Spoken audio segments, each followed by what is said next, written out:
حافظ عبید الرؤف کو دعوت دیتا ہوں کہ موصوف آ کر مشہور حکومتی کرے خطاب کریں۔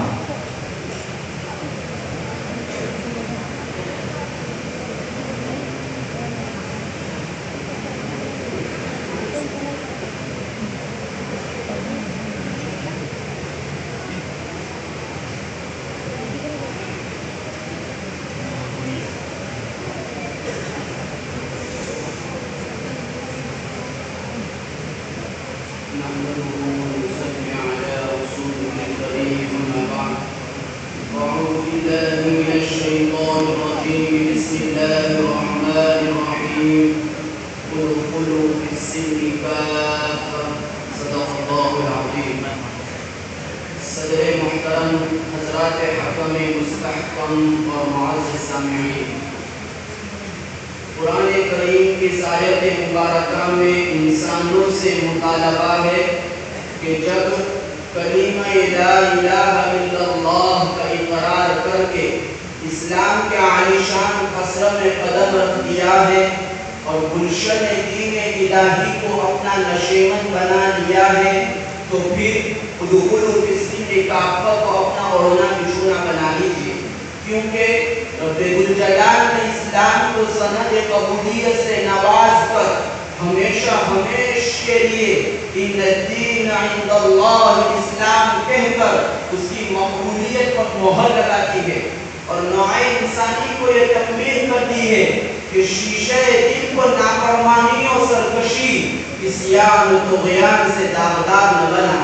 حضرات، اسلام اس کائنات کے عظیم صداقت، خدا حی قیوم کا آخری پیغام اور ایک جامع اور مکمل نظام حیات کا نام ہے، جس نے پاران کی چوٹیوں سے نمودار ہونے کے ساتھ ہی انسانیت کی کایا پلٹ دی۔ جس نے بھی صدقے دل سے اسلام کا کلمہ پڑھا وہ بہما جان اسی کا ہو کر رہ گیا، پھر طوفان بلاخرے سے ٹکر لینا، سلاح والیوں کو سر کرنا، بحر ظلمات میں گھوڑے دوڑا دینا اس کا محبوب مشغلہ بن گیا، اور اپنی جان کو ہتھیلی پر رکھ کر طاغوتی نظام کے خلاف اس طرح نمٹ آزما ہوا کہ حاملین عرش الہی کو بھی اس انسان خاکی پر رشک آنے لگا۔ فضائے محیط